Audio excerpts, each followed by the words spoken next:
আদালতে এই গরু বিক্রি করা এবং কুরবানি করা এটা নিয়ে একটি মামলা ছিল এবং দীর্ঘদিন ধরে এইটা নিয়ে একটা কনফিউশন ছড়াচ্ছে। প্রচুর মানুষ তারা যন্ত্রণার মধ্যে দিন কাটাচ্ছে, যারা বিশেষ করে গরু লালন পালন করে এবং গরুকে নিয়েই তাদের জীবন ধারণ করে। এবং এই কুরবানি ঈদের সময় তারা এই গরুগুলোকে বিক্রি করে উপার্জন করে। এইরকম একটা বৃহৎ অংশের মানুষ যারা মুসলিম সম্প্রদায়ের নন, বেশিরভাগই তাদের মধ্যে কেউ কেউ আমার কাছে মামলাও করেছেন এবং তাদের যে দীর্ঘদিন ধরে যে ঋণ নিয়েছেন এই গরুকে বড় করার জন্যে, সেই ঋণ শোধ করতে পারবেন না যদি কিনা এই গরু তারা বেচতে না পারেন। এই রকম জায়গায় পৌঁছেছেন। আমরা মানুষ সুইসাইড করেছেন এমন খবরও পেয়েছি গরু বেচতে না পেরে।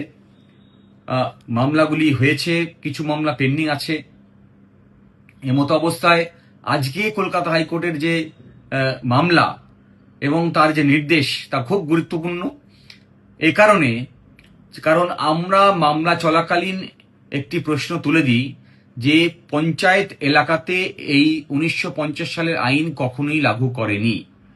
এই 1950 সালের আইন লাগু করতে গেলে এই আইনের সেকশন 1 সাবসেকশন 3-তে একটা নোটিফিকেশন জারি করতে হয় এবং আদালতকে আমরা জানাই যে শুধুমাত্র কলকাতা মিউনিসিপ্যাল কর্পোরেশন এবং কতগুলো মিউনিসিপ্যালিটি যেগুলো 1952 সালে তৈরি হয়েছিল এবং কালিম্পং মিউনিসিপ্যালিটি এলাকাতে এই আইনকে লাগু করা হয়েছে, কিন্তু বাদবাকি কোনো জায়গাতে এই আইনকে লাগু করার কোনো নোটিফিকেশন আমরা খুঁজে পাইনি। এবং এই সওয়ালের উত্তরে রাজ্য সরকার আইনজীবী কোনো নোটিফিকেশন আদালতকে দেখাতে পারেনি আজ যে এই আইন পঞ্চায়েত এলাকাতে লাগু করা হয়েছে এই নোটিফিকেশন দিয়ে। ফলত যেটা দাঁড়ায়, পঞ্চায়েত এলাকাতে এই আইন লাগু হয়নি।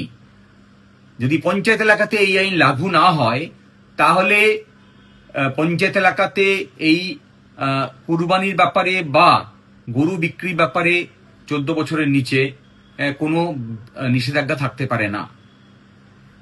ফলে আমরা আশা করব প্রশাসন, যা আমার এই ভিডিও যদি তাদের নজরে আসে, তারা সত্বর ব্যবস্থা গ্রহণ করবেন এবং এই বিষয়টিকে ক্লারিফাই করবেন।